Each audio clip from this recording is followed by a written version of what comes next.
نحمده ونستعينه ونستغفره ونؤمن به ونتوكل عليه ونعوذ بالله من شرور أنفسنا ومن سيئات أعمالنا من يهده الله فلا مضل له ومن يضلله فلا هادي له ونشهد أن لا إله إلا الله وحده لا شريك له ونشهد أن سيدنا ومولانا محمدا عبده ورسوله أرسله بالحق بشيرا ونذيرا وداعيا إلى الله بإذنه وسراجا منيرا أعوذ بالله من الشيطان الرجيم بسم الله الرحمن الرحيم ما كان محمد أبا أحد من رجالكم ولكن رسول الله وخاتم النبيين وكان الله بكل شيء عليما صدق الله المولانا العظيم সবাই মুহাব্বতের সাথে দুরূদ শরীফ পড়েন, গুনাহ মাফ হয়ে যাবে। এবং যিনি দুরূদ শরীফ পড়বেন আপনার নাম, বাবার নাম, দাদার নাম সহ পুরা ঠিকানা ফেরেশতারা মদিনায় নবীজির হাতে পৌঁছায় দেবে। اللهم صل على محمد وعلى آل محمد كما صليت على إبراهيم وعلى آل إبراهيم إنك حميد مجيد اللهم بارك على محمد وعلى آل محمد كما باركت على إبراهيم وعلى آل إبراهيم إنك حميد مجيد আলহামদুলিল্লাহ। আবু হুরায়রা রাদিয়াল্লাহু তাআলা আনহু হাফিজিয়া কওমি মাদ্রাসা যুব সমাজের উদ্যোগে আয়োজিত চরশিহার ঈশ্বরগঞ্জ মোমেন শাহীর পক্ষ থেকে সপ্তম বিস্তারে ফজিলত ইসলামী মহাসম্মেলনের জনাব সাহেব সদর হযরত উলামায়ে কেরাম, উপস্থিত সুধী মণ্ডলী, পর্দার আড়ালের মা ও বোনেরা, ওয়াজ করার কোনো সময় সুযোগ আমাদের হাতে নাই। যুদ্ধের প্রস্তুতি নিতে হবে, ঠিক কিনা বলেন? কারণ আপনারা জানেন না এবং জানতে দেওয়া হয় নাই, গোটা পৃথিবীর চোখে ধুলা দিয়ে আন্তর্জাতিক আইন ভায়োলেট করে সন্ত্রাসী চিরশত্রু হিন্দুস্তান, ভারত, আল্লাহর ভাষায় যারা পায়খানার চেয়ে নাপাক, ইন্নামাল মুশরিকুনা নাজাস, পায়খানার চেয়ে যারা নাপাক, যাদের মক্কা মদিনা এরিয়া ঢোকা হারাম, ঠিক কিনা বলেন? সেই সন্ত্রাসী ভারত 5 লক্ষ সৈন্য গেল 24 ঘন্টায় পৃথিবীর কাউকে না বলে, নোটিশ না দিয়ে। এবং আপনারা আরেকটা বিষয় জানতে হবে, দুইটা রাষ্ট্রের মাঝখানে যে সীমা রেখা, এটা একটা দেশ, এটা আরেকটা দেশ, এটাকে বলা হয় নো ম্যানস ল্যান্ড। তার মানে হলো ওই নো ম্যানস ল্যান্ডে কোনো স্থাপনা করার অনুমতি আন্তর্জাতিক ভাবে নাই। স্থাপনা ফাউন্ডেশন দিয়ে কোনো দেশই করতে পারবে না তার বর্ডারে। এবং ওই বর্ডারের নো ম্যানস ল্যান্ড, দুই রাষ্ট্রের মাঝখানের যে সীমানা, তার 5 কিলোমিটারের মধ্যে কোনো সৈন্য মোতায়েন করা যাবে না। বিশেষ প্রয়োজনে যদি সৈন্য মোতায়েন করতে হয়, প্রতিবেশীরা মাইক পছন্দ হচ্ছে না, এই সকল মাইকে আমরা কথা বলি। একটা হরেন আমার বাম কানে কাছে দেন, সাউন্ড বক্স আজেবাজে বন্ধ করে। মাইক পছন্দ হলে একটু কথা বলা হবে, না হয় অল্প কমিল পরে মোনাজাত দিয়ে দেব। কারণ আমরা এখন উল্কার গতিতে, জানেন, কক্সবাজার সাগর সৈকতে প্রোগ্রাম করে বিমানে ঢাকায় উড়ে এসে 5টা প্রোগ্রামের কথা বলে, এই রাতে আরো 2টা প্রোগ্রাম শেষ করে ফজর ঢাকায় পড়ে সকাল 10টায় আল্লামা মামুনুল হক সাহেব, আমি, মনির কাসিমি সহ হেলিকপ্টারে উড়ে যেতে হবে রাজশাহীর নওগাঁয়। সেখানে সীমান্তে আমরা লক্ষ লক্ষ মানুষ তৈরি করবো ইন্ডিয়ার বিরুদ্ধে যুদ্ধ করার জন্য ইনশাআল্লাহ। এখন যুদ্ধের প্রস্তুতি, কোনো ওয়াজ মাহফিল না, কি বলেন ঠিক না? কারণ দাদা যখন মোহাব্বত করে সৈন্য মোতায়েন করেছেন বর্ডারে, আমাদের তো একটু সালাম টালাম জানাইতে হবে, কি বলেন ঠিক না? গজওয়াতুল হিন্দ হবে ইনশাআল্লাহ যদি দেশের মুসলমান ইমানদার হয়। 53 বছর যত টাউট বাটপার খুনি সন্ত্রাসীকে রাষ্ট্র ক্ষমতায় বসিয়েছে তাদেরকে প্রত্যাখ্যান করে আফগানিস্তানের জনগণের মতো মুহাক্কিক আলেম জানেন, এই বাংলাদেশ খবর রাখো, বর্তমান আফগানিস্তানের যিনি প্রধানমন্ত্রী বর্তমান বিশ্বের অন্যতম মাদারজাদ আল্লাহর ওলি এবং মুহাক্কিক আলেম। কোন দেশের প্রধানমন্ত্রী বুখারী শরীফ পড়ায়? এই বাংলাদেশ শুনেছ? প্রধানমন্ত্রী বুখারী শরীফ পড়ায়, নাম তার মোল্লা হেবাতুল্লাহ আখুন্দাজাদা। প্রতিদিন 2 ঘন্টা বুখারী শরীফ পড়ান, বাকি সময় আফগানিস্তান রাষ্ট্র শাসন করে। আল্লাহু আকবার। সে কারণে 4 বছর আগে যে আফগানিরা একটা রুটির জন্য লড়াই করেছে, আজকে সারা পৃথিবীকে তারা সাপা জুস খাওয়ায়। আজকে তাদের যে বাগানে আনার হতো 3 মণ, এখন হয় 30 মণ।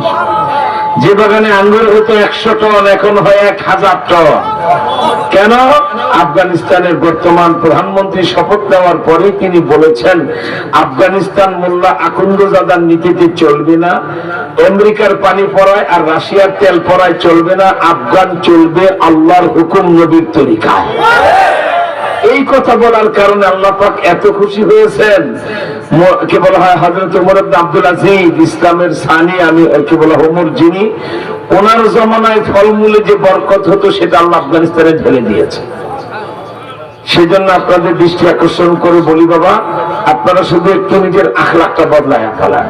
প্রথমে রাজনৈতিক একটা তওবা করেন। 53 বছর মুজিব, জিয়া, এরশাদ, হাসিনা, খালেদা যাদেরকে ক্ষমতায় বসিয়েছে এরা কেউ ইসলামের ধার ধারে নাই, ঠিক কিনা? কারণ উপরে থুতু ফেললে নিজের গায়ে পড়ে। কোন গভর্নমেন্টের আমলি কিন্তু নবীজিকে গালি দেওয়া বাদ ছিল না, কিন্তু কোন সরকারই তার বিচার করে না। আমি কি এখন লন্ডন হাইট পার্কে বক্তৃতা করতেছি? এই কথা বলি না কেন? হ্যাঁ বলবেন, এমনিতেই জানেন আহত শিয়ালের ঘ্যাঙর ঘ্যাঙর আমরা পছন্দ করি না, সিংহের গর্জন শুনতে চাই। পারবেন আওয়াজ করতে আপনারা? তাহলে গলাটা পরিষ্কার করেন, এই ভালো করে পরিষ্কার করেন। এবার বলেন গায়ের শক্তি তলায় না গলায়? কথা যদি সত্য হয় 2টা হাত মুষ্টিবদ্ধ করে 3 বার আল্লাহু আকবার বলেন, গলা ফাটায়।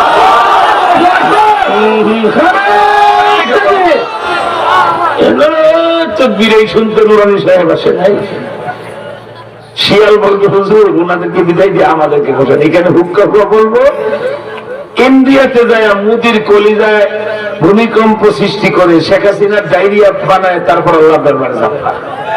ওই রকম আল্লাহু আকবার দিতে পারবেন? তারা হাত মুঠ করে বলেন আল্লাহু আকবার। আর আওয়াজ আল্লাহু আকবার। মাইক আমাকে সাপোর্ট দেয় না, কিছু মাইক নিয়ে আসছে। এটা মাইক হলো, এই সকল মাইকে একদিন কথা বলে 3 দিন আমাকে ডিস্টার্ব করবে গলায়। আমি যখন আওয়াজ দিই তখন মাইক খুইয়া পড়ে, হুজুর আমি আর পারি না। যেটা কথা হলো, একটা হরেন আমাদের এই সাউন্ড বক্স বন্ধ, সাউন্ড বক্স বন্ধ, শুধু হরেন দেন, শুধু মাইক দেন। আর একটা মাইকের হরেন বাম কানে ডান কানে আমার লাগাই দেন। আল্লাহু আকবার। বাবা অল্প সময় ভালো করে বুঝেন, শেখ মুজিবের আমলে দাউদ হায়দার, এই বাংলাদেশ এই মুহূর্তে লন্ডন হাইট পার্কে কথা বলছি না, সৌদি আরবের আলবাহা আল হাজরা ডাল্লা কোম্পানির শ্রমিকদেরকে নিয়ে মাহফিলে কথা বলছে। কলকাতা টিপু সুলতান মসজিদের সামনে না, আর করাচির গুলশান মসজিদে না। আমার ভাইরা এই মুহূর্তে আমাদের প্রিয় মাতৃভূমি বাংলাদেশে বৃহত্তর মোমেন শাহীর ঈশ্বরগঞ্জের এমন মুসলমানদের সামনে কথা বলছি যারা দরকার হলে ইসলাম রক্ষায় কল্লা দিবে, কলমা দিবে না। তাই লড়াইয়ের প্রস্তুতি নিয়ে ফেলেন। ইন্ডিয়া যখন শক করে, জঙ্গলে বানর থাকে, বাঘও থাকে, ঠিক কিনা? ওই আমাদের সুন্দরবন গেলে দেখবেন, আমি মাহফিল গেলে তারা জঙ্গলে বেড়াতে নিয়ে যায়, প্রচুর বানর। ওই যে আমাদের খুলনার লাশ আর মোংলা পোর্টের পার দিয়ে যেতে হয়, তো বিশাল বাঘ রয়্যাল বেঙ্গল টাইগার লম্বা হয়ে ঘুমাইতেছে, তো বাঘের লেজটা তো 2.5 হাত লম্বা। বানর চিন্তা করে এত সুন্দর লেজ, দেখতে কেমন কালো ডোরা, আবার চুলগুলি মোটা মোটা, কান চুলকে দিত আরবি হবে। তো ঘুমন্ত বাঘের লেজ দিয়া একটু পরপর বানরের অভ্যাস তো ফুটফাট, এটা ধরে সে লাভ দেয়, ফল দেয়, নিচে নামে আর বাঘের লেজ দিয়া কান চুলকায়। পাশে দিয়ে খ্যাক শিয়াল যায়, শিয়াল কয় বাক তোর বানর মানুষ এমনি কয় কার কার কার লেজ দিয়ে কান চুলকাও। যদি একবার চোখ খুলে দেখতেই পায় কলজা গুড়টা মুহূর্তে তাপা করে বলাবে। কি বলেন ঠিক না? একবার দুইবার বাক্য ব্যাপারটা কি আমার লেজটা নাকি? চোখ খুলে দেখে বানরে কানের মধ্যে ঢুকে কান চুলকা, এক থাবাটা দুইটা চামড়া ছিঁড়ে কলজা গুড়টা খাইয়া শেষ। ইন্ডিয়া বর্ডারে সৈন্য মোতায়েন করেছে মানে বাঘের লেজ দিয়া বানরে কান চুলকাইতেছে, ঠিক কিনা? কারণ এসে গেছে শেষে যুগ। মনে হচ্ছে অবস্থা দৃষ্টি ১৫০০ বছর আগে বিশ্ব সভার সভাপতি, মানবতার মহানায়ক, হেড অফ দ্য ওয়ার্ল্ড, আমাদের মাথার মুকুট, হৃদয় রাজা, দোজাহানের বাদশা, খাতামুল আম্বিয়া জনাবে মুহাম্মদ রাসূলুল্লাহ সাল্লাল্লাহু আলাইহি সাল্লাম যে গজওয়াতুল হিন্দের ঘোষণা দিয়ে গেছেন, মনে হয় সেই যুদ্ধটাই আমাদের সামনে এসে গেছে। ইন্ডিয়ার বিরুদ্ধে উম্মতের যুদ্ধ। তবে ইনশাআল্লাহ 4টা ফজিলত জানায় দেব, একটু ভয় পাবেন। অনেক বলদ, ব্যাকল, এমপি, মন্ত্রী, কোটিপতি, শিল্পপতি, দলপতি, এগুলি হারাম খেতে খেতে, গোশত হারাম, রক্ত হারাম, দাঁত হারাম, জিহ্বা হারাম, চুল হারাম, হারাম খেতে খেতে এমন প্যারালাইসিস হয়ে গেছে। এটা কথা। ইন্ডিয়া আমাদের চেয়ে 27 গুণ বড়, 10 গুণ বেশি সেনাবাহিনী। আমরা তাদের সাথে পারবো? মালাউনের বাচ্চাটি মুসলমানই নাই। নবীজি যুদ্ধের ফলাফল বলে গেছেন, সেই যুদ্ধের 4টা ফজিলতের একটা হলো নবীজি বলেছেন ইন্ডিয়া এত জুলুম অত্যাচার করবে, হিন্দুস্তান করেছে তো তাই, মসজিদ ভেঙে তারা মন্দির বানাইছে। বাংলাদেশের চেয়ে 27 গুণ বড় তোমার রাষ্ট্র মোদী। তোমার জন্মস্থান রাজস্থানে শত শত মাইল মরুভূমি পড়ে আছে, ঠিক কিনা? কেন? তোমার যদি এত মন্দির বানাবার শখ হয়, সে জায়গায় 1000 বিঘা জমি নিয়ে বানাও না। আমার মুসলমানের মসজিদ ভেঙে তার মাথার উপরে মন্দির চাপাইতে হবে, ঠিক কিনা? আল্লাহ পাক নবীজিকে এই দৃশ্য সব কিয়ামতের আগে যা ঘটবে দেখাইছে। নবীজি বিক্ষুব্ধ হইলেন, মসজিদ ভেঙে মন্দির। এরপরে বাবরি মসজিদ ভাঙার পরে যেভাবে মুসলমান নিধন করেছে, আমি একটা রাত সাক্ষী। তখন ইন্ডিয়াতে আমি ছিলাম, কলকাতায় শিয়ালদা ট্রেন স্টেশনের পাশে একটা বস্তি এলাকা আছে, নাম হলো ট্যাংরা এলাকা। সেই ট্যাংরা এলাকায় এই বস্তিটায় 300-350 মুসলমানরা বসবাস করেন। এরা কারা? একেবারে হতদরিদ্র। কলকাতা শহরে রিক্সা চালায়, ভ্যান চালায়, তারপর দিন মজুর, ক্ষেত মজুর, মোট বয়, এই গরিব মানুষগুলি সারাদিন যা ইনকাম হয়, সন্ধ্যাবেলা চাল ডাল কিনে ওই বস্তিতে থাকে। কিন্তু এরা পাক্কা নামাজ, এরা এশার নামাজ না পড়ে কেউ খায় না, এশার নামাজ পড়ে খেয়ে তারা শুয়ে থাকে। বাবরি মসজিদ ভাঙ্গার 6 দিনের পরে 7 দিনের মাথায় গভীর রাত 2টা-2:30 সেই ঘুমন্ত 350 মুসলমানদের বস্তি পেট্রোল দিয়ে বর্তমান ভারতের প্রধানমন্ত্রীর দল বিজেপির, যুব বিজেপির হিন্দু ছেলেরা আগুন লাগায় দেয়। সমস্ত মুসলমানগুলি পুড়ে ছাই হয়ে গেল। 7-8 জন যুবক আহত অবস্থায় সেখান থেকে লাফায় বের হতে সক্ষম হয়েছে। এদের একজন নারী, মেয়ে, সক্ষম দেহের অধিকারিণী, রহিমা, 28 বছর বয়স, তার একটা বাচ্চা কোলে, 3 বছর বয়স, আরেকটা বাচ্চা তার পেটে, সে প্রেগনেন্ট, হামেদা, 9 মাসের বাচ্চা তার পেটে। 9 মাসের বাচ্চা পেটে থাকলে একজন নারী কতটা নড়াচড়া করতে পারে আমরা অনুমান করতে পারি, ঠিক না? কিন্তু মাতৃত্বের চিরন্তন ভালোবাসায় রহিমা কঠিন সিদ্ধান্ত নিয়েছে, আমার জীবন যায় যাক, আমার পেটের বাচ্চা, আমার কোলের বাচ্চা, দুটোই আমি বাঁচাবো। মা তো তাকেই বলে নিজের জীবনের বিনিময়ে সন্তান বাঁচাতে চায়। কিন্তু আলহামদুলিল্লাহ আগুন থেকে বেরিয়ে গেছে রহিমা। বাবরি মসজিদ ভাঙার পর যে ঘটনা ঘটছে, ভারতে বাইরে আসার পর হিন্দু যুবকরা তাকে পাকড়াও করে ফেলছে।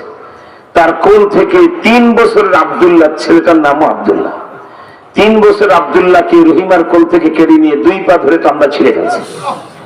রাস্তার এই পাশে এক খন্ড, ওই পাশে এক খন্ড। এমনেস্টি ইন্টারন্যাশনাল, আন্তর্জাতিক মানবাধিকার সংস্থা পরের দিন বস্তি এলাকা পরিদর্শনে গেল। লম্বা কথা, আমি তখন বাবরি মসজিদ অ্যাকশন কমিটির সর্বকনিষ্ঠ সদস্য। ওয়েস্ট বেঙ্গলের সাবেক আপনার হোম মিনিস্টার জনাব AKM হাসানুজ্জামান আমাকে ছাত্র অত্যন্ত স্নেহ করতেন। আমার বক্তৃতা করার জন্য উনি তখনই প্লেনের টিকিট দিয়ে এলাহাবাদে বিভিন্ন জায়গা আমাকে নিয়ে যেতেন। ওনার সুবাদে আমিও সাথে যেতে সুযোগ পেলাম, ওই চিত্র তো জীবনে ভুলবো না। 3 বছরের মুসলমানের বাচ্চা রাস্তার এই পাশে এক খন্ড, ওই পাশে আর এক খন্ড। এই জুলুম ভারত করবে, তা না হলে আশ্চর্য হন। আপনি চিন্তা করেন, এমন দয়ার নবী, মায়ার নবী, জানের শত্রুর মাফ করে দেয়, ঠিক কিনা? অথচ ইন্ডিয়ার ব্যাপারে এমন কি আল্লাহ নবীজিকে দেখাইছে, গজওয়াতুল হিন্দ, ইন্ডিয়ার বিরুদ্ধে আমার উম্মতের যুদ্ধ হবে। আল্লাহু আকবার। তার মানে হলো মুসলমান হিসেবে বিশ্বাস করবেন কিয়ামত পর্যন্ত যা ঘটবে জমিনে আল্লাহ পাক নবীজিকে সব দেখাই দিয়েছেন, ঠিক কিনা? তাই তো বিক্ষুব্ধ নবী, জানের শত্রুকে যিনি ক্ষমা করে দেন, ইন্ডিয়ার বিরুদ্ধে তিনি যুদ্ধের ঘোষণা দেন, আল্লাহ রসুলকে আল্লাহ পাক, এই যে বন্ধু, এই যে দেখেন, এই যে কিভাবে মসজিদটা ভাঙতেছে দেখেন বন্ধু, এই যে দেখেন মসজিদ ভাঙার পরে, এই যে দেখেন মুম্বাইতে এক রাতে দাঙ্গা বাঁধায় 12,000 মুসলমান যুবককে জবাই করে ড্রেনে ফেলছে। এই যে দেখেন যুবকগুলিকে কিভাবে জবাই করতেছে। মনে রাখবা, বাবা মা সন্তানকে যত আদর করে দেখায়, আল্লাহ পাক নবীজিকে তার চেয়ে আরো বেশি রহমত দিয়ে দেখে। এসব দেখেই বিক্ষুব্ধ নবী সাহাবায়ে কেরামকে সামনে নিয়ে বসলেন, চেহারার ভিতরে বিক্ষুব্ধতার ভাব। আজকে আমার সামনে যারা বসা, স্টেজ উপরে নিচে আমরা যারা বসা, নবীজির সামনে যারা বসা, আমাদের সবাইকে এক পাল্লায় দিলে তাদের জুতার ধুলার মূল্য আমাদের হবে না। কেন? নবীজির সামনে এই যে আবু বকর বসা, আল্লাহু আকবার বলবেন না? এই যে ওমর, এই যে ওসমান, এই যে আলী, এই যে জাবের, এই যে জুবাইর, এই যে তালহা, আব্দুল্লাহ ইবনে মাসউদ, আব্দুল্লাহ ইবনে ওমর, ওই যে আবু মুসা আশআরী, মুরব্বি সাহাবী, সুবহানাল্লাহ, এরা নবীজির সামনে বসা। আর ওনাদের তুলনা কি আমাদেরকে দিয়ে হবে? কেমন পৃথিবীর শ্রেষ্ঠ মানুষগুলি নবীজির সামনে বসা। আল্লাহ রাসূল সেখানে গজওয়াতুল হিন্দের ঘোষণা দিলেন, সুবহানাল্লাহ বলেন। প্রিয় নবীজি বললেন, আবু বকর, ওমর, ওসমান, আলী, শুনো, হিন্দুস্তান এত জুলুম অত্যাচার করবে আমার উম্মতের উপরে, এই হিন্দুস্তানের বিরুদ্ধে গজওয়াতুল হিন্দ হযরত আপনারা কোথায় পাবেন? নাসাই শরীফ। কোন খণ্ড? 2য় খণ্ড। কোন পৃষ্ঠা? 52 পৃষ্ঠা। কোন সাহাবীর রাবী? হযরত আবু হুরায়রা। দুটো হাদিসের রাবী তিনি বর্ণনাকারী। হযরত আবু হুরায়রা বলেন, ওয়াদানা রাসূলুল্লাহ সাল্লাল্লাহু আলাইহি ওয়াসাল্লাম বিগজওয়াতিল হিন্দ, ইন্ডিয়ার বিরুদ্ধে যুদ্ধের ঘোষণা নবীজি আমাদের সাথে ওয়াদা করে গেছেন। আল্লাহু আকবার। আবু হুরায়রার মতো সাহাবী, চিন্তা করেন, তিনি বলেন এমন ফজিলত আল্লাহর নবী ইন্ডিয়ার বিরুদ্ধে যুদ্ধের করলেন, নিজে বলতেছেন যদি সেই যুদ্ধ আমি পেয়ে যাই, আমার জান মাল সব সে যুদ্ধে কুরবান করব। আবু হুরায়রা কি ফজিলত নবীজি বলেছেন? 4টা ফজিলত, ভালো করে মনে রাখবেন। আজকে এই গজওয়াতুল হিন্দের বয়ান করা প্রত্যেকটা আলেমের উপরে ফরজে আইন হয়ে গেছে। কোন ওয়াজ দরকার নাই। বাংলাদেশের মানুষ অনেক নামাজ পড়ে, তাবলীগের মাধ্যমে দিন শিখছে, চরমনার মাধ্যমে জিকির শিখছে। বাংলাদেশের যুবকরা এখন আল্লাহর ফজলে আস্তে আস্তে দিনের পথে চলে আসতেছে। আপনার পীর ফকিরি হুজুরি এগুলি পরে কইলেন, এখন ইন্ডিয়া যেহেতু শূন্য কাছে আনছে, এখন গজওয়াতুল হিন্দের ফজিলত করে লাগায় দেন, ঠিক কেন? তারপরে দেখবা আমার দেশের 3 কোটি যুবক ইন্ডিয়ার কলকাতার লাইটার বিল্ডিং এ কলেমার পতাকা উড়াই দেবে। আমাদের টার্গেট 1 2 3, 1 2 3। জেলখানায় বসে মামুনুল হক সাহেব সহ আমরা টার্গেট করেছি, মাস্টার প্ল্যান করেছি। আমাদের জীবদ্দশায় যদি গজওয়াতুল হিন্দ ঘটে যায়, প্রথম টার্গেট 47 সালে ওই মালাউনের বাচ্চা বঙ্কিমচন্দ্র মদে মাতাল বানায়া, ইংরেজদেরকে মদ খাওয়ায়া মাতাল বানায়া আমার বাংলার যেটুকুন এরিয়া কেটে রেখে দিয়েছে, কলকাতার শিয়ালদা, তারপরে নদিয়া, কালনা, মুর্শিদাবাদ, এরপরে হলো তার লালগোলা, তারপরে আপনার এই আসামের হাইলাকান্দি, কাছাড়, করিমগঞ্জ, তারপরে হলো ত্রিপুরার একটা বিশেষ অংশ, এসব ছিল আমার এই বাংলার সাথে। কিন্তু 47 সালে এই বঙ্কিমচন্দ্র মালাও ইংরেজদেরকে মদে মাতাল করে স্বাক্ষর রেখে দিয়েছে, নেপটা এরকম টান দেওয়ানি গেছে গা ইন্ডিয়ার পেরে 12-14 আপনারা যে সকল বাবারা আওয়ামী লীগ করে, এরা ভণ্ড আওয়ামী লীগ। কারণ শেখ মুজিবের আওয়ামী লীগ তৈরি করে নাই। শেখ মুজিবের আত্মজীবনী আমি আর মামুনুল হক 7 বার পড়ছি জেলখানা। শেখ মুজিব তার আত্মজীবনীতে আক্ষেপ করেছে, কেন আমরা কলকাতা শিয়ালদা পেলাম না? আচ্ছা, ধর্মের ভিত্তিতে টু নেশন, দ্বিজাতি তত্ত্বের ভিত্তিতে দেশটা টুকরো হয়েছে, হোক, হিন্দুরা আমাদের সাথে না থেকে বাঙালি হওয়ার পরে ইন্ডিয়ার সাথে থাকতে চায়, থাকুক। শেখ মুজিব এইভাবে বলেছেন, তাই বলে কি আমরা আমাদের শিয়ালদা পাবো না? কেন আমরা শিয়ালদা পেলাম না? কেন নদীয়া পেলাম না? কেন কালনা পেলাম না? কেন অমুক পেলাম না? এইভাবে কেন বলেছেন। কিন্তু আওয়ামী লীগ যতবার ক্ষমতা এসেছে ঠাকুর আর গণেশ উল্টে যাবে, এই জন্য একবারও বলবেন দাদা শিয়ালদা না আমাদের দিতেন না, একবারও ঠিক। কিন্তু আমরা শিয়ালদা আবার আদায় করে নিয়ে আসবো ইনশাআল্লাহ। ইনশাআল্লাহ বলেন। আমাদের প্রথম টার্গেট গজওয়াতুল হিন্দ যদি বেঁধে যায়, ইন্ডিয়া যে 5 লক্ষ সৈন্য আমাদের বর্ডারে মোতায়েন করেছে, 1 ইঞ্চি যদি বাংলাদেশের মাটি ক্রস করে ইন্ডিয়ার কোন সৈন্যের বুট জুতা, সঙ্গে সঙ্গে যুদ্ধের ঘোষণা শুরু হয়ে যাবে গজওয়াতুল হিন্দের। ঠিক কিনা? বাংলাদেশের 3 কোটি যুবক 24 ঘন্টার ভিতরে কলকাতা রাইটার বিল্ডিং এ কলেমার পতাকা উড়ায়। এটা আমাদের ফার্স্ট টার্গেট। সেকেন্ড টার্গেট হলো বাংলা, বিহার, উড়িষ্যার শেষ নবাব সিরাজউদ্দৌলা কোন হিন্দুর বাচ্চা না, খ্রিস্টানের বাচ্চা না, আমার মুসলমানের সন্তান। নবাব সিরাজউদ্দৌলা যতটা এরিয়ার নবাব ছিলেন ওই জায়গাটা বুঝে নেব। ঠিক কিনা বলেন? ধন্যবাদ জানাই বিএনপির যুগ্ম সিনিয়র মহাসচিব রুহুল কবির রিজভীকে। গতকালকে আমার এই কথাটা উনিও বলেছেন যে আমাদের শেষ নবাব যতটা এরিয়ার শাসক ছিলেন অতটা আমরা দখল করে নেব। কারণ বিএনপি আওয়ামী লীগ জাতীয় পার্টি যারা করে এখন মধ্যে তো প্যারালাইসিস রোগী আছে, মানে ইন্ডিয়ার এত ভয় পায় কথা বলতেছে। এমনকি বিএনপি নেতাদের ভয় বলে যদি আবার ক্ষমতা না পাওয়া, যারা ইন্ডিয়াকে ভয় করে কথা বলে এবং ইন্ডিয়ার দালাল রয়ের পুতুল আর রয়ের শয়তান সবগুলি দলে আছে ইসলামী দল ছাড়া। জাতীয় নেতা হয়ে যদি বলে বউ বদলানো যায় কিন্তু প্রতিবেশী বদলানো যায় না, লাঠিটা দাঁত ফেলায় দেবে মহাদেবের বাচ্চা। কিসের প্রতিবেশী? ভারত আমার জায়গা দখল করে বসে আছে। ঠিক কিনা বলে? তাত্ত্বিক ভাবে যদি বলি আমার পিতা আদম আলাইহিস সালাম ভারত এসেছে, প্রত্যেক ভাবে ভারতের মালিক মুসলমানেরা। ইন্ডিয়ার জবরদখল করে মালাউনরা আছে, ওদেরকে তারাই দিতে হবে ভারত সাগরে। ঠিক কিনা তোর কম? রাজনীতিবিদ যে সাবেক মন্ত্রী পেয়াক্কল কোথাকার বউ বদলানো যায় কিন্তু প্রতিবেশী বদলানো যায়, তুই মোদির পা যায় তার জুতা চাপ যায় হারাম কর। বাংলাদেশের মানুষ এবার ইন্ডিয়ার জুতা চাপবে না, এবার ইন্ডিয়া দখল করবে বাংলাদেশের মানুষ। তাই প্রধান উপদেষ্টার সামনে আমরা সাফ সাফ বলে এসেছি, কোন দলের মধ্যে ইন্ডিয়ার দালাল পাওয়া গেলে এগুলিকে আপনি আর দাওয়াত দিবেন না। ঠিক কিনা? সেটা যত বড় দল হোক, ইন্ডিয়ার দালাল রয়ের দালাল পাওয়া গেলে আর দাওয়াত দিবেন না। আমার ভাইয়েরা, আমাদের সেকেন্ড টার্গেট বাংলা, বিহার, উড়িষ্যার শেষ নবাব সিরাজউদ্দৌলা, অতটা আমরা দখলে নেব ইনশাআল্লাহ। আমাদের লাস্ট টার্গেট দিল্লির মসনদে বসে 850 বছর আমাদের পূর্বপুরুষরা ভারত শাসন করেছে। আমার ভাইরা, এর মধ্যে জগৎ বিখ্যাত বুজুর্গ শাসক যেমন হযরত আলমগীর রহমতুল্লাহ আলাইহি আছেন, ফতোয়া আলমগীরি লিখেছেন সরকারি টাকা খরচ করে। ওইভাবে সুলতান আল তামাস রহমতুল্লাহ আলাইহি কুতুবউদ্দিন কাকির খলিফা ভারতের মহাসম্রাট ছিলেন, কিন্তু ছিলেন আল্লাহর কুতুব। আমরা সেই দিল্লির লাল কিল্লায় কলেমার পতাকা আবার উড়াবো, এটা আমাদের লাস্ট টার্গেট, ফাইনাল টার্গেট। ঠিক না? যুদ্ধ লেগে গেলে নামবেন মাঠে, সাবধান সাবধান। আমরা যে হাত তুলি, বাংলাদেশের মুসলমান জজবা তৈরি হলে ওয়াজ মাহফিলে হাত তুলতে বলে ঠ্যাং শুদ্ধ উঠে, কিন্তু যখন অ্যাকশন শুরু হয়, যখন শেখ হাসিনার মতো জালেম লেডি হিটলার, লেডি ফেরাউন রমজান মাসে আলেমদেরকে গ্রেফতার করে, এই সাদাদারি লোকগুলি, এই বলদগুলির কোন প্রতিবাদ পাই নাই। শুধু পাগড়ি পেঁচাইছে, মেসওয়াকি জ্বলছে। আর আলেমদের মধ্যে তো দুটা দল, একটা আব্দুল বতন, একটা আব্দুল বাতেন, একটা পেটের গোলাম আর একটা আল্লাহর গোলাম।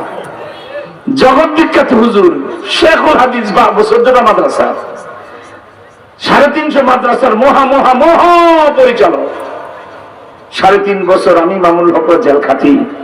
আরে আমাদের কথা বাদ দিলে মামুন হকের নামটা তো এই বড় হুজুরের মুখে নেওয়া উচিত ছিল, কারণ কোন দিক থেকে উনি মামুন হকের চেয়ে বড় না। এক হলো মামুনুল হক 1997 সালে সারা বাংলাদেশে ব্যাপক 1 নাম্বার ছাত্র, সারা বাংলায় 1। ঢাকা ইউনিভার্সিটি থেকে মাস্টার্স, উন্মুক্ত বিশ্ববিদ্যালয়ের খণ্ডকালীন শিক্ষক, কওমি মাদ্রাসার কোন আলেম এত উচ্চ শিক্ষিত আর নাই। আবার বেদারে আল্লাহ বানাইছে ও দেশের প্রধানমন্ত্রী হওয়ার স্টাইল করেছে কিনা? শেখ মুজিবের 1 ইঞ্চি লম্বা, 5 লাখ লোকের মাঝে হাঁটলেও এর মাথাটা দেখা যায়, ওই যে মামুনুল হক। ঠিক বলেন ঠিক না? আল্লাহ পাক বাস্তবতান ফেলে এই নিওয়াল যে সব দিক দিয়ে মামুনুল হক দিয়ে নিয়েছে। আর মুজাহাদা, আল্লাহ, কাশিমপুর কারাগার আমার পাশের ছেলে থাকতো তো, মাগরিবের পরে আউয়াবিন আর রাতের তাহাজ্জুদে এক এক রাত্রে 8 পারা 10 পারা কোরআন শরীফ দাঁড়ায় দাঁড়ায় নামাজে তেলাওয়াত করে। এই জাতি, তোমাদের এমন প্রধানমন্ত্রী তো দরকার, ঠিক কিনা? তা না হলে বলো তো কোন কসুদা কারামলে পেয়েছি? জিয়াউর রহমান কিছু ভালো কাজ করেছেন, আল্লাহর বিনিময় তাকে দিবেন, সংবিধানের বিসমিল্লাহ প্রথম তিনি লিখেছেন, ঠিক কিনা? এছাড়া বাবা সবামলেই নবীজির শত্রু তৈরি হয়েছে, কিন্তু কোন সরকার বিচার করার সাহস পায় না। শেখ মুজিবের আমলে দাউদ হায়দার নবীজিকে গালি দিয়ে কবিতা লিখলো, শেখ মুজিব বিচার করে নাই। জিয়ার আমলে আহমদ শরীফ বলল দেয়ার ইজ নো গড, কোন আল্লাহ খোদা নাই, Mohammad is bad leader, Mohammad Hasan খারাপ নেতা। জিয়াউর রহমান তার বিচার করতে সাহস পায় নাই। এরশাদের আমলে কবির চৌধুরী শামসুর রহমান বলল ফজরের সময় যে ঢাকায় আজান হয় আমার কাছে কুত্তার ঘেউ ঘেউয়ের মতো লাগে। ফজরের আজানকে কেউ কুকুরের ঘেউ ঘেউ বলে সে মুসলমান না কাফের? পছন্দ হয় না আওয়াজ, মুসলমান না কাফের? এরশাদ যদি ন্যূনতম মুসলমানদের শাসক হতেন আর নিজে মুসলমান হইতেন, ওরা ডাক দেয় না বলতে হা করো, জিব্বাটা টান্দা ছিঁড়ে ফেলতো, ঠিক কিনা? আজানকে যে কুকুরে ঘেউ ঘেউ বলে ওর জিব্বা রাখার কোন অধিকার নেই, ঠিক কিনা? কিন্তু হাজী সাহেব এরশাদ সাহেবও তার বিচার করে নাই। এরপরে 91 সালে আসলেন বেগম খালেদা জিয়া, মহিলা প্রধানমন্ত্রী, তৈরি হলো তাসলিমা নাসরিন। হায় রে, সারা বাংলায় আগুন জ্বলল, ঠিক কিনা? কলকাতার টিপু সুলতান মসজিদের 22 গজ দূরে দি স্টেটসম্যান পত্রিকার হেড অফিস আমি গিয়েছি। সেখানে প্রেস কনফারেন্সে তাসলিমা এই নষ্টা ভ্রষ্টা চরিত্রহীনা বিশ্ব বেশ্যা ব্যাপারী বাড়ির কুত্তিটা এত কুত্তার সাথে মিলে নেই, এত জাতের সাথে মিলামেশা করে, ঠিক কিনা? সে তার বেনিফিট হালুয়া বলতে যায়, গায়ে পছন্দ দাঁড়িয়ে যায়। আল্লাহর কালাম কোরআন শরীফ, আরে হাত থেকে ভুলে পড়ে গেলে একটা শরীরে গুণ হবে না, কারণ মুসলমান থামাটা ধরে চুমা খায়, ঠিক কিনা? গায়ের পছন্দ হুজুর হুজুর আমার হাতটা কোরআন শরীফ পড়ে গেল, হুজুর আমি কি করবো, ঠিক না? আর এই তাসলিমা বেঞ্চিবের থেকে কোরআন শরীফ বের করে সূরায় নিচের একটা পাতা টান্দা ছেড়ে জুতা দিয়ে চাপটা ধরেছে। কিন্তু প্রধানমন্ত্রী বাংলাদেশে খালেদা জিয়া আসলেন দেশে, সারা বাংলাদেশে কঠিন আন্দোলন হলো তাসলিমার বিরুদ্ধে। ভুলে গেছেন? বললে তোমার নাফরমান হোগা, বিশ্বাসঘাতক হোগা। সারা বাংলায় উত্তর তরঙ্গ হলো তাসলিমার বিরুদ্ধে। এই মোমেন শাহীর কিশোরগঞ্জে ক্লাস 8 এর ছাত্র, মনে আছে কে শহীদ হয়েছিল? দেখি নাম মনে আছে কিনা কারো? ধন্যবাদ। এই কিশোরগঞ্জের ছেলে শহীদ আরমান তাসলিমার বিরুদ্ধে সংগ্রাম করে বুকের তাজা রক্ত দিয়ে শহীদ হয়েছে। খালেদা জিয়া অবস্থা বেগতিক দেখে রাতের অন্ধকারে হাসি, কি বল হয় আপনার তাসলিমার হাত মোজা পা মোজা বোরকা পরে আসতে বিদেশে পাঠাই দিয়েছে এয়ারপোর্ট দিয়ে, বিচার করে না। এরপরে আসলেন শেখ হাসিনা, উনি তো নাস্তিকদের একেবারে জাত মা, ঠিক কিনা? তারা মনে নাস্তিকের পাল শাহবাগের মোড়ে বসে নাম দিয়েছে গণজাগরণ মঞ্চ, আর আমরা নাম দিয়েছিলাম গণজাগরণ জানোয়ার মঞ্চ। সেখান থেকে কি বাতাস দেন না কেন? কই বাতাস? আরে মেয়ে বাতাস দেন, এইভাবে আমার গায়ে লাগতে হবে শুধু। আল্লাহু আকবার। সেখানে এই গণজাগরণ জানোয়ার মঞ্চ থেকে মা খাদিজাকে কি অপমানটা করা হয়েছে। মা আয়েশার চরিত্রে কালিমা লেপন করে তারা কি বলা হয় স্ট্যাটাস দিত ফেসবুকে। এরা লেখালেখি করত মা খাদিজা রাদিয়াল্লাহু তাআলা আনহার ব্যাপারে এত জঘন্য কথা বেয়াদব বলেছে যা মুখে আনা না। মা খাদিজা নাকি স্বামী মুহাম্মদ সাল্লাল্লাহু আলাইহি ওয়াসাল্লামের ক্ষিপ্ত হয়ে যে মুহাম্মদ সাল্লাল্লাহু আলাইহি ওয়াসাল্লামের খাতমে নবুয়তের মুহূর্তটা, উনি যে শেষ নবী, এই ঘাড়ের ডান দিকের কাঁধের উপরে কবুতরের ডিমের মতো সাইজ হাদিস শরীফ আছে, একটু গোশত একটু বাড়ন্ত ছিল, স্বর্ণের মতো ঝকঝক ঝকঝক চকচক করতে, এটা মোহরে নবুয়ত। উনি শেষ নবী, সেটার মোহর আল্লাহ তার গায়ে মেরে দিয়েছে। সুবহানাল্লাহ। আর ব্লগাররা লেখলো মুহাম্মদে তার বউ খাদিজার সাথে সাংসারিক ঝগড়া করতে যায়া চূড়ান্ত মুহূর্তে খাদিজা মুহাম্মদের দেয় জুতাটা বাড়ি। জুতার বাড়ির খোড়ায় কাঁধের গোশত ফেটে গেলে পরবর্তীতে তার মেকআপ হয় না। আর মোহাম্মদ পরবর্তীতে তার আবু বকর উমরে দেখায় গর্ব করতে, এই দেখো আমার মোহরে নবুয়ত। এই অসভ্যের বাচ্চারা হাসিনার আমলে তৈরি হয়েছিল, ঠিক কিনা? অল্প কথায় প্রমাণ করে দিলাম, এত আশা করা ভালো না। আমরা 53 বছরে যাদেরকে পেয়েছি, একটা শুকনো গু আর একটা পাতলা গু, এটা থেকে গন্ধ আসে না, ওটা থেকে গন্ধ, এর তুলা পার্থক্য। আর তেমন পার্থক্য পাই নাই, ঠিক কিনা তোরা কর? এবার যদি পার্থক্য করতে হয়, সিদ্ধান্ত নিতে হবে। আফগানের মুসলমানরা যদি একজন আলেমকে প্রধানমন্ত্রী বানায়, রাষ্ট্রপতি বানায়, টোটাল মন্ত্রী পরিষদটা যদি আলেম দিয়া গঠন করে পৃথিবীর অন্যতম রাষ্ট্র হতে চলেছে। 4 বছর আগে যে আফগানিরা একটা রুটির জন্য লড়াই করেছে জঠর জ্বালায়, সে আফগানিরা এখন তাদের গাছের ফলের জুস সারা পৃথিবীকে খাওয়ায়। এবং সে আফগানিস্তানের সোনার খনি, তামার খনি, অ্যালুমিনিয়ামের খনি, লিথিয়ামের খনি, এমনকি বর্তমান আফগানিস্তানের যিনি প্রধানমন্ত্রী, আল্লাহু আকবার, আল্লাহ, তিনি সাহেবে কাশ, আহলে কালব, আহলে ইলম, তিনি এত বড় আল্লাহর ওলি।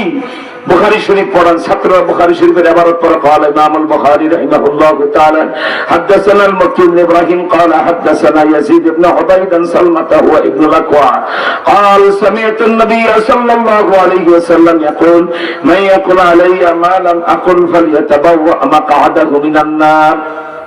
বুখারী শরীফের আমার ছাত্ররা পড়ে, সব মাদ্রাসার দারুল হাদিস ছাত্ররা পড়ে। মুহাদ্দিস সাহেব হুজুর শুনেন, এরপরে ব্যাখ্যা শুরু করে। কিন্তু মোল্লা আখুন্দজাদা, হিবাতুল্লাহ আখুন্দজাদা, এটা শুনতে তো কত মজা লাগে। একটা দেশের প্রধানমন্ত্রী আবার প্রতিদিন বুখারী শরীফ পড়ায়, শুনলেই তো কলিজাটা ঠান্ডা হয়ে যায়, কি বলেন ঠিক না? এই মোল্লা হিবাতুল্লাহ আখুন্দজাদা এত বড় আল্লাহর ওলি। তুমি মাইক টাকায় লাভ নাই, এই ছাতারা দিয়ে কথা বলে আমার যদি 10 লাখ টাকা কেউ দিয়ে পায় বলে এই দেখে আমি কথা বলতাম না। এটা কোন মাইকের জাত কিচ্ছু আমাকে সাপোর্ট দেয় সে। বাবা, তাই তোমার টিপি দরকার নাই, আমি আমার কথাগুলি তাড়াতাড়ি শেষ করি। কারণ কালকে হেলিকপ্টার উড়ে যে রাজশাহীর সীমান্তে আমরা কথা বলবো, হাতে গোনা 5 লক্ষ লোক হবে। আমার ভাইরা আবার উড়ে এসে আমাকে মনোহর দিয়ে রাতের মাহফিল ধরতে হবে। এই সকল মাইকে আমরা খুব বুঝে শুনে চলতে হয়। প্রতিনিয়ত যাদের মাইকে কথা বলতে একটু ইলেকট্রিশিয়ান থাকতে হয়, ঠিক কিনা? মাইক থাকবে সুন্দর। এই দাদার আমলের কি মেশিন দিকেই বুঝছি যে সেই বনি ইসরাইল আমলের মেশিন নিয়েছে। আচ্ছা যাক, ভালো করে বুঝেন। মোল্লা হিবাতুল্লাহ আখুন্দজাদা ছাত্র ইবারত পড়ে। এই বাংলাদেশ, এই বাংলাদেশ বুঝো, আল্লাহর ওলি কারে কর? প্রধানমন্ত্রী একটা দেশের অঙ্গভঙ্গি করে, চোখ থেকে টক টক টক টক করে পানি দাড়ি করে বুকে পড়ে, এক্সাইটেড হয়ে যায়, অপ্রস্তুত হয়ে যায়। ছাত্ররা লক্ষ্য করে, আমরা ইবারত করি, হুজুরে এমন করে কেন? সবাই হাতে পায়ে ধরে, হুজুর আমরা যখন বুখারী শরীফে ইবারত পড়ি আপনি কেমন জানি করেন, চোখের পানি ঝরে, অঙ্গভঙ্গি হয়, চামড়া লাভ দেয়, এরপর দাড়ি ভিজে টপকায় টপকায় টপকায় পানি বুকে পড়ে। বলছে বাবা যার যার চরকা শেষ, আমার দিকে তো খেয়াল করো কেন? কিন্তু নাসিরবান্দা ছাত্ররা ধরলে এই মোল্লা হিবাতুল্লাহ আখুন্দ, জানো আফগানিস্তানে কেন এত খেলা, এত সম্পদ আল্লাহ দিতেছে, কেন সারা পৃথিবীর গুরু এখন তারা? আমেরিকা, রাশিয়া কোন দেশ আর জীবন আফগানিস্তানের সৈন্য পাঠাবে না। তওবা করে এসে, ঠিক কিনা? বাপদাদার নাম ভুলাই দিচ্ছে তালেবানরা, কি বলেন ঠিক না? হ্যাঁ, এই মোল্লা আখুন্দজাদা যখন বলে বাবা তোমরা যখন বুখারী শরীফের ইবারত পড়া, আল্লাহ তোমরা কি দেখো তা তো আমি জানি না। আমি বুখারী শরীফের কাগজের পাতার দিকে তাকায় দেখি, পাতায় পাতায় নবীজির চেহারা দেখে। চিন্তা করছেন তার কাজ ক্ষমতা কি? এই মোল্লা হিবাতুল্লাহ আখুন্দজাদা এমন ব্যক্তিকে আফগানের লোকেরা প্রধানমন্ত্রী বানাইছে। উনি আল্লাহর ওলি কারা জানেন? তাদের এমন কাশ ক্ষমতা, মুরাকাবা মুশাহাদা এমন থাকে, এরা চোখ বন্ধ করে নিচের দিকে তাকায় 7 তবক জমিনের তলা কিতাব আল্লাহ দেখায়। আবার তাদের বসিরত, তাদের দূরদর্শিতা, আল্লাহ প্রেমের চোখ তাদের এত উঁচু, তারা মুরাকাবার হালতে চোখ বন্ধ করলে 9 আসমানের উপরে আল্লাহ পাকের আরশের মূল দরজা দিয়ে কি যায় আর আসে তাও দেখতে পায়। আল্লাহু আকবার।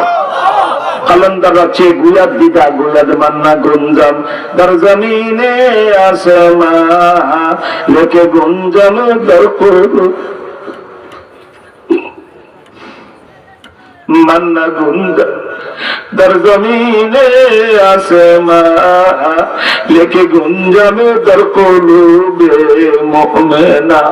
আরে বাবা, উনি কত সুন্দর কথা বলেছে।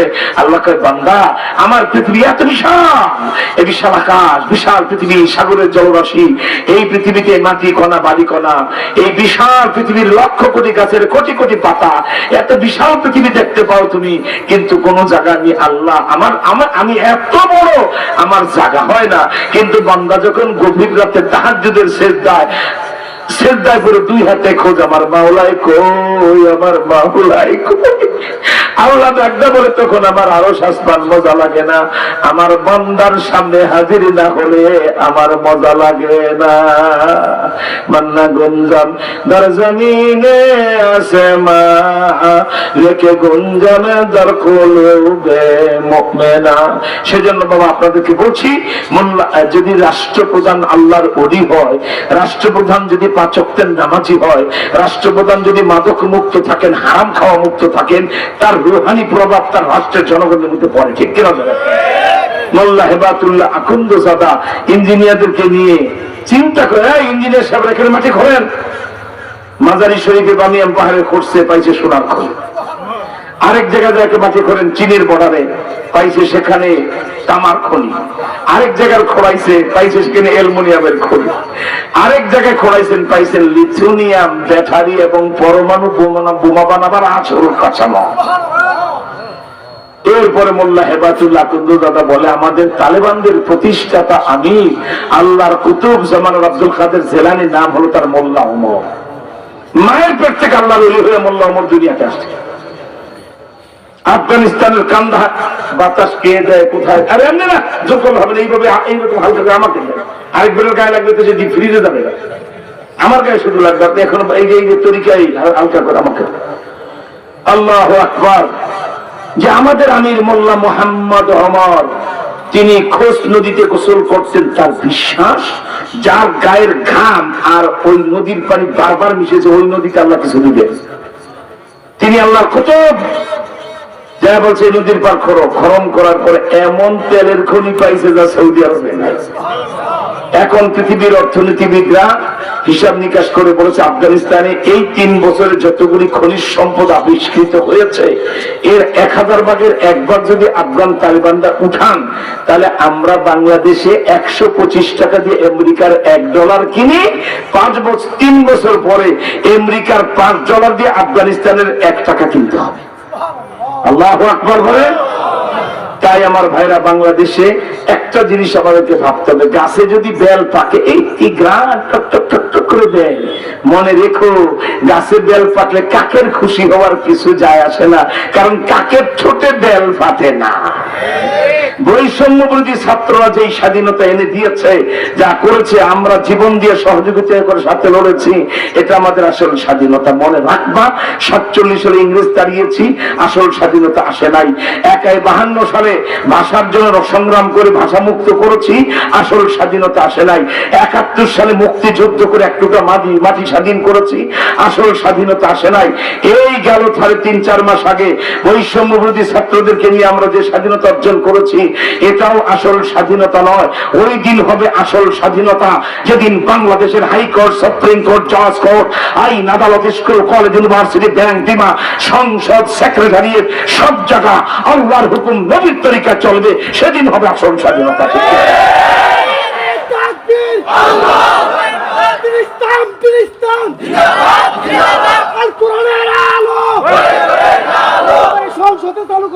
সংসদে চালো, হ্যাঁ, খামোশ।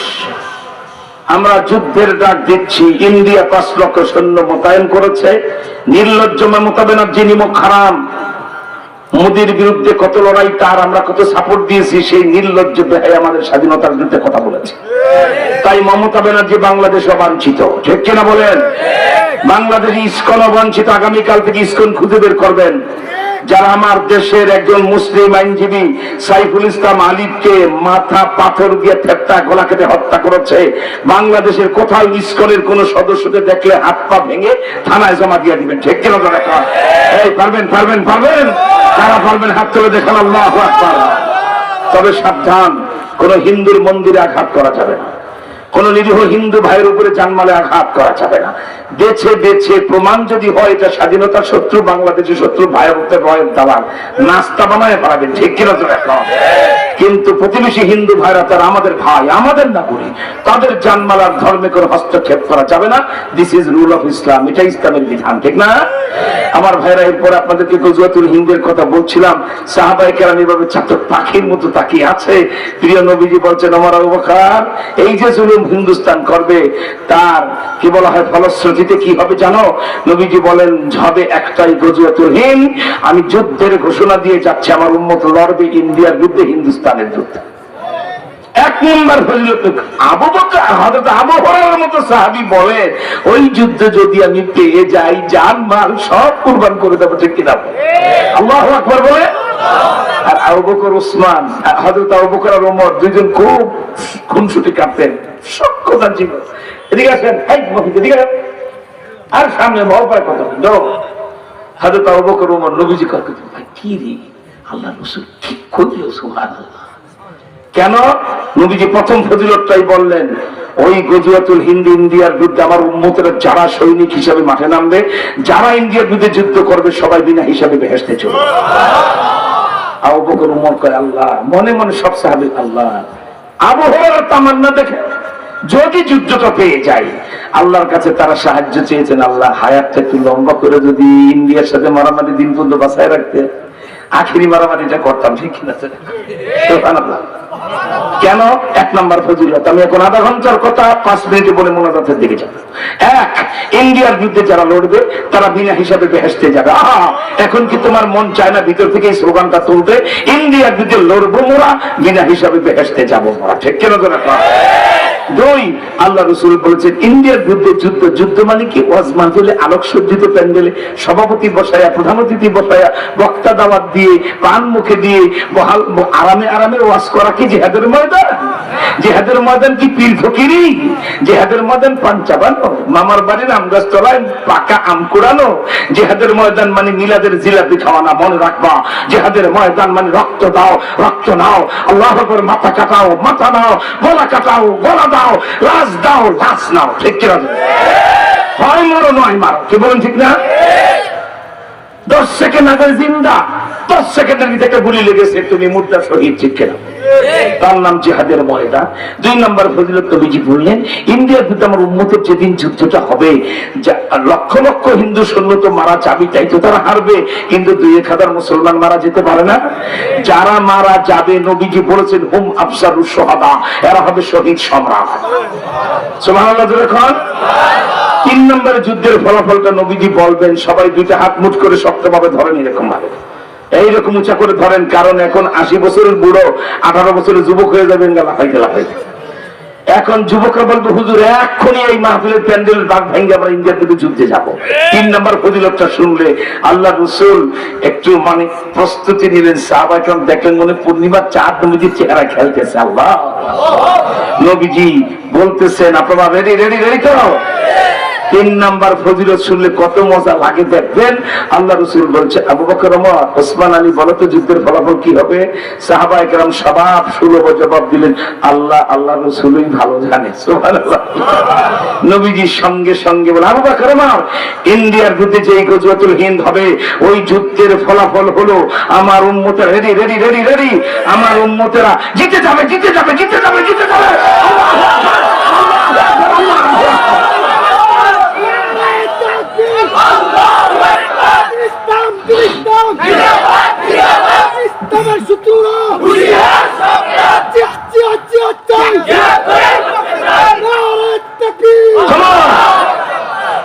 এখন কোন মেম্বার, চেয়ারম্যান, এমপি, মন্ত্রী, কোটিপতি, শিল্পপতি, জনপতি, কোন দার্শনিক, সাহিত্যের, ডাক্তার, ইঞ্জিনিয়ার, কোন মালাউনের বাচ্চা, কোন নাস্তিকের বাচ্চা এমপি মন্ত্রী হয়েছে, কিন্তু কুলাঙ্গারের মধ্যে ঈমান আসে না। যদি বলে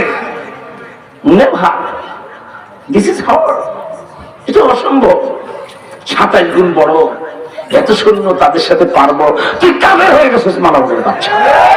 আমার নবীর কথা চুল পরিমাণ যে অবিশ্বাস করে, ফাকাদ ইরতাদা, সে মুরতাদ হয়ে যায়। সব ফতোয়ার কিতাবে আবার ঠিক কিনা? মনে রাখবা, আগামীকাল সূর্য ওঠা যত সত্য, আমার রাসূলের কথা তার চেয়ে আরো সত্য। নবীজি বলেছেন আমার উম্মতেরা জিতে যাবে, তুমি কোন ছাতা দেখো জানি না। আমি এখলাস মামুনুল হক আর আমরা ওই জেলখানা ছয়তলা থেকে ইন্ডিয়ার দিকে তাকায় দেখলাম নিজেদের হাতে যেন ওই কলকাতার রাইটার বিল্ডিং এ কলেমার পতাকা উড়াইতেছি, যেন চোখে এখনো যেন দেখতে পাচ্ছি দিল্লির লাল কেল্লায় কলেমার পতাকা উঠতেছে। সহজ হিসাব, সমীকরণ সহজ। চীনের সাথে আমাদের বন্ধুত্ব হয়ে গেছে। গতকালকে সর্বদলীয় বৈঠকে ইউনূস সাহেবকে বলছে চীনের সাথে অনেক চুক্তি আছে, তাড়াতাড়ি সামরিক চুক্তি করেন। সে আক্রান্ত হলে আমরা সৈন্য দেবো, আমরা আক্রান্ত হলে সে সৈন্য দেবে। এটা শূন্য মুদির পাতলা পায়খানা শুরু হয়ে গেছে। চীন কদস্ত চুক্তি মুক্তি লাগবে না, তুমি আক্রান্ত হলে আমি আসি না। লাদাখ আর অরুণাচল 2 ঘন্টাতে কবি দেওয়া কও কি দোস্ত, সুবহানাল্লাহ। লাদাখ আর অরুণাচল ইন্ডিয়া যদি আমার বাংলাদেশের মাঝে ওর বাপের ক্ষমতা থাকলে একটা পা ফালাইতে কও বাংলাদেশে। 1 ইঞ্চি জায়গা ইন্ডিয়ান কোন সৈন্য পাড়া দেওয়া মাত্রই চীন লাদাখ আর অরুণাচল দখল করে ফেলবে 2 ঘন্টার ভিতরে। ওদের 7টা রাজ্য আলাদা স্বাধীনতা ঘোষণা করে দিবে। আর আফগানিস্তান আর পাকিস্তান চীন না মোদি তোমার বাপেরে পিটাইছে, দাদারে পিটাইছে, তোমার বুদ্ধি রাখবে তারা। আফগানিস্তান আর পাকিস্তান কাশ্মীর দখল করে দিল্লি পর্যন্ত চলে আসবে। আর আমার বাংলার শাহজালালের উত্তরসূরি 3 কোটি যুবকরা আল্লাহর ফজলে দিল্লির লালকিল্লায় কলেমার পতাকা উড়াই দেবে। এই যুদ্ধ শুরু হয়ে গেলে কারা শরীক হবেন? হাত তুলে আল্লাহু আকবার, আল্লাহু আকবার বলে হাত তুলে দেখান। বাবা রাত বেড়ে যাচ্ছে, তাই আল্লাহর রাস্তে বলি এখন আমরা সব দল একদল হয়ে যাবো, ঠিক কিনা বলে? আমার ভাইরা বিএনপি, জাতীয় পার্টি, জামাত, চরমোনাই, দাওয়াতুল হক, হেফাজত, এরপরে আওয়ামী লীগের যে সকল ভাইরা নিরীহ সাপোর্টার ছিলেন, জুলুম অত্যাচার করেন, তাদেরকে আমরা সাধারণ ক্ষমা ঘোষণা করবো। তবে যারা নারী ধর্ষণ করেছে, মানুষ হত্যা করেছে, মানুষের জায়গা জমি দখল করেছে, এই কুলাঙ্গারদের রক্ষা নাই। অবশ্যই ওদেরকে আইনের হাতে আনা হবে। আগামী 7 দিনের মধ্যে ডক্টর ইউনূস সাহেবের সাথে আমাদের চূড়ান্ত আরেকটা বৈঠক হবে খতমে নবুয়তে। আমি মধুপুরের বিশ্ব হুজুর এবং 8টা খতমে নবুয়তের 8জন আমির, বাইতুল মুকাররমের খতিব আব্দুল মালিক সাহেব এবং আমার হেফাজতের আমির আল্লামা সাজিদুর রহমান সাহেব, আমরা প্রধান উপদেষ্টার সাথে মূলত 2টা বিষয় নিয়ে আমরা যাবো, খতমে নবুয়তের বিষয়। কিন্তু অবস্থার পরিবর্তন হওয়ার কারণে আরো 2টা পরামর্শ দিয়ে আসবো। আমাদের 2টা দাবি হলো, 1, নবীজিকে শেষ নবী যারা মানবে না, বাংলাদেশে মুসলমান দাবি তারা করতে পারবে না। আওয়াজ দেয় না, চিন্তা করো, ঠিক না? 2 নম্বর, আল্লাহর নবীকে গালি দিবে যারা, ফাঁসিতে ঝুলবে তারা। ঈশ্বরগণ তোমরা কি চাও আমার নবীকে গালি দিলে ওরে ফাঁসিতে ঝুলাইতে হবে? কারা চাও? হাত তুলে দেখা। নারায়ে তাকবীর, আল্লাহু আকবার বলে দেখা। আল্লাহ খামোশ, আল্লাহ তুমি কবুল কর বলেন আমিন। আমার এই 2টা দাবি নিয়ে মূলত ওনার সাথে আমাদের বৈঠকটা হবে। মার্চ মাস পর্যন্ত সময় দেবো।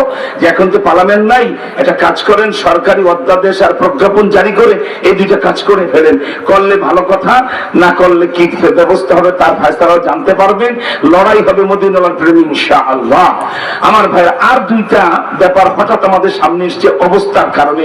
আইনজীবী হত্যা হলো চট্টগ্রামে, বর্ডারের সৈন্য এসেছে, তাই অতিরিক্ত আরো 2টা পরামর্শ দিয়ে আসবো ডক্টর ইউনূস। 1, বাংলাদেশে 18 বছরের বেশি, 30 বছরের কম এমন যুবক আছে 3 কোটি।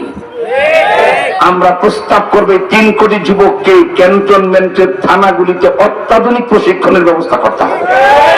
প্রত্যেক যুবক লাইট স্টেন গান, মেশিন গান চালাবার যোগ্যতা অর্জন করতে হবে। প্রত্যেক যুবক অত্যাধুনিক অস্ত্র চালানোর অধিকারী হতে হবে, ঠিক কিনা?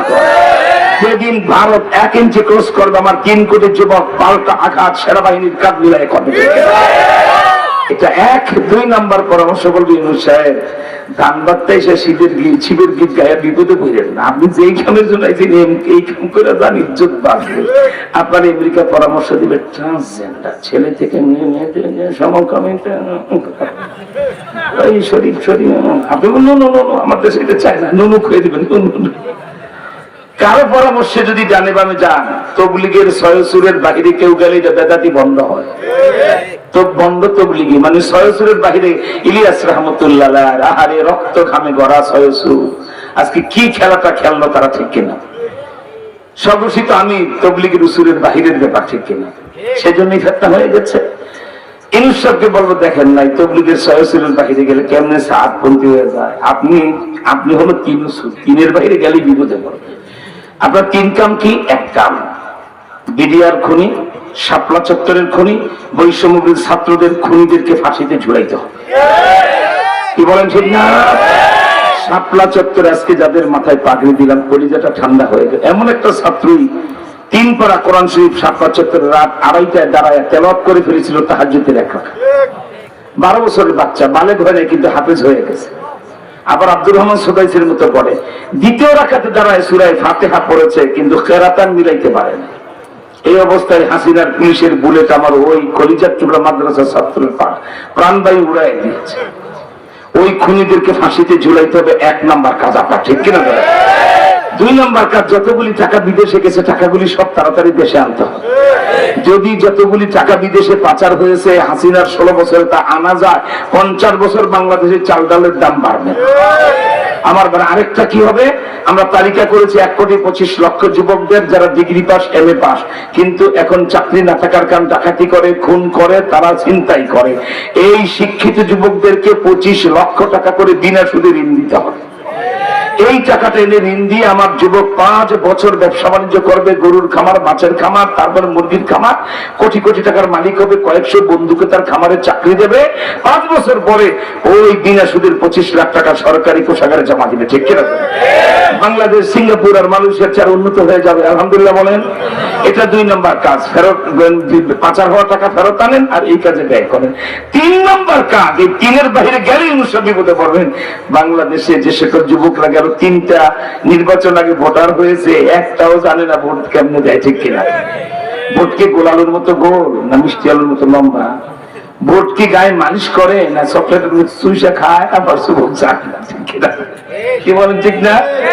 সকাল 10টার যুবক রহমতুল্লাহ গেছে ভোট কেন্দ্রে, পুলিশকে রহমতুল্লাহ কই যাও কে স্যার ভোট দেবো? বলত কোথাকার, ভোট না তাহাজ্জুদের সময় হয়ে গেছে। কি কেরামতি হাসিনা, তাহাজ্জুদের সেজদা সব সাপ। তাই বাংলাদেশ জবাব দাও। বিয়ে শাদী ছাড়া যদি বাচ্চা হইতে হালাল জাদা না হারাম জাদা? আওয়াজটা পছন্দ হলো না, আমি মুনাফিকদেরকে ওয়াজ শোনাই না। বিয়ে শাদী ছাড়া বাচ্চা হলে সারা বাংলায় হারাম জাদা, ঈশ্বরগঞ্জে হালাল জাদা। বিয়ে শাদী ছাড়া বাচ্চা হইলে যদি হারাম জাদা হয়, ভোট ছাড়া এমপি হইলে যে হারাম জাদা এমপি, ভোট ছাড়া মন্ত্রী হইলে যে হারাম জাদা মন্ত্রী, ভোট ছাড়া প্রধানমন্ত্রী হইলে হারাম জাদা জাউরা মন্ত্রী। ঠিক কিনা? ভোট ছাড়া রাষ্ট্রপতি চুপ, এখন রাষ্ট্রপতি চুপ, শাহাবুদ্দিন চুপ, সোর নাম শোনা যায়। এই বান্দির বাচ্চা কি করছে জানেন? 1.5 মাস আগে করে হাসিনার পদত্যাগ পত্র তো আমার কাছে নাই। আপনারা মনে মনে ভাবলেন বুড়া মানুষ বলে মাস্টার প্ল্যান ইন্ডিয়া। রাষ্ট্রের সবচেয়ে বড় মর্যাদাবান ব্যক্তি বলবে হাসিনার পদত্যাগ নাই, তার মানে উনি তো একটা ট্যুরে গেছেন বেড়াতে, উনি আসবেন, আমি ওনাকে সেট দেব আর ইন্ডিয়ার সৈন্যরা তাকে সাপোর্ট দেবে, আবার ক্ষমতায় বসাবো মামার বাড়ির মোয়া। কি বলেন ঠিক না? বৈষম্যবিরোধী ছাত্রদের কিনে 2 ঘন্টায় বঙ্গভবন ঘেরাও দিয়েছে। অবস্থা বেগতিক দেখে পাইছি একটা ফাইলে পাওয়া গেছে, আছে যদি ওই দিন সন্ধ্যা পর্যন্ত বহুল তো পাই না বঙ্গভবনের দেয়াল ভেঙ্গে একটা লাঠি দিয়ে বুড়িগঙ্গা ফেলাই দিতাম এই রাষ্ট্রপতি। ঠিক কিনা? 3 বাহিনীর প্রধানকে পিছনে দাঁড় করায় সে 5 তারিখে বলল শেখ হাসিনা আমার কাছে পদত্যাগ পত্র জমা দিয়ে গেছে। আর বান্দির বাচ্চায় কয় এখন পদত্যাগ পত্র নাই। এই কুলাঙ্গার রাষ্ট্রপতি আমরা চাই না। এখন আমরা আফগানিস্তানের মোল্লা আখুন্দুজাদার মতো রাষ্ট্রপতি চাই, সেজদা দেবে জমিনে, খবর হবে আল্লাহ পাকের আরশে। তোমরা চাও? তোমরা চাও? তাহলে ডান হাতটা উঁচা করে আল্লাহু আকবার একা, বাঁ হাতটা শুধু ডান হাত, আর ডান হাত শুধু ডান হাত করবে, বাঁ হাত নামিয়ে ফেলেন। আল্লাহ শপথ নিতে রাজি? তাহলে ডান হাত দিয়ে আপনার সামনে যে ভাই বসে তার পিঠুর গুল ধরেন, যদি ধরেন। এক ভাই আরেক ভাইকে ডান হাত দিয়ে ধরেন। আজকে বজ্র কঠিন শপথ হবে, জান লাগলে জান দেব, মাল লাগলে মাল দেব, সময় লাগলে সময় দেব, আর রক্ত লাগলে হানজালা হব, মাল লাগলে আবু বকর হব, সময় লাগলে আবু হুরায়রা হব, কিন্তু বাংলাদেশ আর নবীর খতমে নবুয়তের ক্ষতি হতে দেব না। সবাই একমত? এই লম্বা পাগড়ি দেন, এই পাগড়ি দেন। কোথায় গেল পাগড়িগুলি? একটা পাগড়ি, একটা পাগড়ি দিলাম। সামনের লোকেরা ধরেন, লম্বা করে ধরেন। এইটা লাগবে না, একটাই তো হয়। এই সামনে আগান, যে যত তাড়াতাড়ি আগাবেন তার দোয়া তত তাড়াতাড়ি খবর হয়ে যাবে। দৌড় দিয়ে দৃষ্টি যে সামনে আসবেন তার দোয়া আরো আগে খবর। মাশাআল্লাহ। খামোশ খামোশ খামোশ। আমি খুশি হয়েছি, তোমাদের জজবা আছে, লড়াই করতে পারবো, বুঝতে পেরেছি।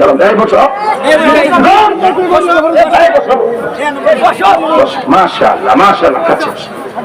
তিনটা বিষয় শপথ হবে। এক, গঙ্গোহী রহমতুল্লাহ বলেছে, কোন মজলিসে মাহফিলে মুসলমানরা যদি এক ভাই একবার গায়ে গায়ে হাতটা তওবা করে, একজনের গুনাহ মাহফিলে সবার গুনাহ মাফ। বাবা এখানে কি একজন আল্লাহর ওলি নাই? এই যে দেখেন স্টেজ ওলামায়ে কেরাম বসা, জিন্দা ওলি নাই রাসূল। আর এই যে মাদ্রাসা ছাত্রগুলি দৌড় দিয়ে এটা ধরলো, জানো ওরা কারা? পৃথিবীর কোন প্রধানমন্ত্রীকে রাস্তা দিয়ে গেলে কুত্তাও দেখে না, আর এই মাদ্রাসার ছাত্র হাতের বেহেশতের ফেরেশতারা ওদের পায়ের তলায় কার্পেট দিছে। ওরা সব আল্লাহর ওলি, ঠিক কিনা তোরা কর? এই একটা লোকের গুনাহ যদি মাফ হয়, তওবা কবুল হয়, তার উসিলায় আমাদের সকলের গুনাহ মাফ হয়ে যায়। 2 নাম্বার, আমার ভাইরা বজ্র কঠিন শপথ নেব, একটা লাঠি বানাবো, এক লাঠিতে 2 কাজ, দেশ রক্ষা, ইসলাম রক্ষা, নবীর খতমে নবুয়তের চেয়ার রক্ষা। এটা বজ্র কঠিন শপথ নেবেন, আমার হাত ধরে নিতে হবে। 3 নাম্বার, বাবা আল্লাহর হস্তে বলি, একা একা ড্রাইভার হওয়া যায় না, একা একা ডাক্তার ইঞ্জিনিয়ার হওয়া যায় না, মুফতি মুহাদ্দিস হওয়া যায়, উস্তাদ লাগে। একা একা আল্লাহকে পাওয়া যায় না। সুতরাং এখন যেহেতু আমাদের একটা ক্রান্তিকাল চলছে, সেজদা বাড়ানো দরকার, জিকির বাড়ানো দরকার, ঠিক কিনা? আল্লাহর কত হাজার বছরের শ্রেষ্ঠ জনপ্রিয় মুহাদ্দিস আমার শায়খ ও মুর্শিদ আল্লামা জুনায়েদ বাবনগরী রাহমাতুল্লাহ বলেছেন, নুরানী সাহেব রাত 1টা 2টা নাই, কি আশ্চর্য, যখনই মঞ্চে বসেন মানুষ চাতক পাখির মতো হাঁ করে থাকে। এই মানুষগুলির খালি হাতে ফিরাই দিয়েন না, ইজাজত দিলাম, আপনাদেরকে তওবা করায় দিবেন, তরিকার সবক দিয়ে। ওস্তাদের নির্দেশে, শায়েখের নির্দেশে আমি আপনাদেরকে চিশতিয়া সাবরিয়া তরিকার আমন্ত্রণ জানাচ্ছি। মাথায় টুপি রাখবেন, গালে দাড়ি রাখবেন, ওযুর আগে মিসওয়াক করবেন, খাওয়ার আগে দস্তরখান বিছাবেন, মিথ্যা কথা ছেড়ে দিবেন, হারাম খাওয়া ছেড়ে দিবেন, উপযুক্ত মেয়ের স্ত্রীকে হাত মোজা পা মোজা বোরকা ছাড়া ঘর থেকে বের হতে দিবেন না। বাদ ফজর বাদ মাগরিব দুরূদ শরীফ 5 বার, ইস্তিগফার 11 বার, সুবহানাল্লাহ 100 বার, আলহামদুলিল্লাহ 100 বার, আল্লাহু আকবার 100 বার, লা ইলাহা ইল্লাল্লাহ 200 বার। যদি 40 দিন এই নিয়মে জিকিরটা করতে পারেন, আল্লাহ চাহে তো গাছের পাতায় পাতায় তাকায় দেখবেন আল্লাহ পাকে নূর ঝলমল করতেছে। বাস মাথা নিচু করেন, চক্ষু বন্ধ করেন, আমি যা বলি আমার সাথে জোরে জোরে বলেন। যারা বায়াত হওয়ার নিয়ত করবেন, নিয়ত করে ফেলবেন, আল্লাহ কবুল করবেন। আউযু বিল্লাহি মিনাশ শাইতানির রাজীম। বিসমিল্লাহির রহমানির রহিম। আস্তাগফিরুল্লাহ রাব্বি, জোরে বলেন রব্বি, আরেকটু জোরে রব্বি, মিন কুল্লি যামবিন ওয়া আতুবু ইলাইহি, লা হাওলা ওয়ালা কুওয়াতা ইল্লা বিল্লাহিল আলিয়্যিল আযীম। तौबा किया मैंने सब बुरी बातों से और सब बुरी कामों से। ऐ मेरे अल्लाह, इस तौबा को कबूल कर। और बयात किया मैंने खत्म नबूवत और तरीका चिश्तिया, कादरिया, नक्शबंदिया, मुजद्दिदिया के हाँ ऊपर फकीर मोहम्मद नूर हुसैन नूरानी के खलीफा हजरतुल अल्लाह मुहद्दिसुल असर शेखुल उलमा वल फज़ला शेखुल हदीस अल्लामा हाफिज जुनायद बाबनगरी रहमतुल्लाह अलैहि। ऐ अल्लाह, खत्म नबूवत और इस तरीका की नेमतों मेरे नसीब कर, और क़यामत में जनाबे रसूलुल्लाह सल्लल्लाहु अलैहि वसल्लम की जमाअत में मेरे हशर कर। आमीन। আল্লাহ তুমি এই মাদ্রাসাকে কিয়ামত পর্যন্ত কবুল করো। যে ছাত্রগুলির মাথায় পাকড়ি দিলাম, আল্লাহ এদেরকে জমানার আশরাফ আলী থানভী বানাই দিন। ইয়া আল্লাহ, ইন্ডিয়া যে চক্রান্ত করতেছে, আপনি গাইডি মদত করে আমাদের দেশটা রক্ষা করুন। এখন সময় নাই আমার ভাইরা, এখন আমরা দোয়া করি সব, আল্লাহুম্মা আমিন। রব্বানা।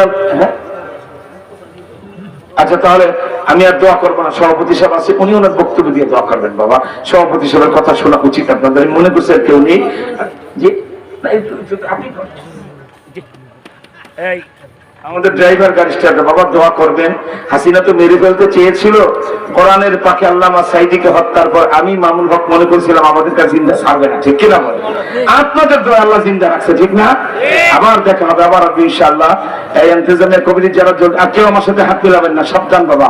আমি আজকে সময় দিতে পারবো না, আবার আসতেছি আরেকটা প্রোগ্রাম, ওই দিন থাকবো আল্লাহ আলহামদুলিল্লাহ বলেন। এখন মুহতারাম সভাপতি আপনাদের দিনে দু কথা বলে মুনাজাত দেবেন।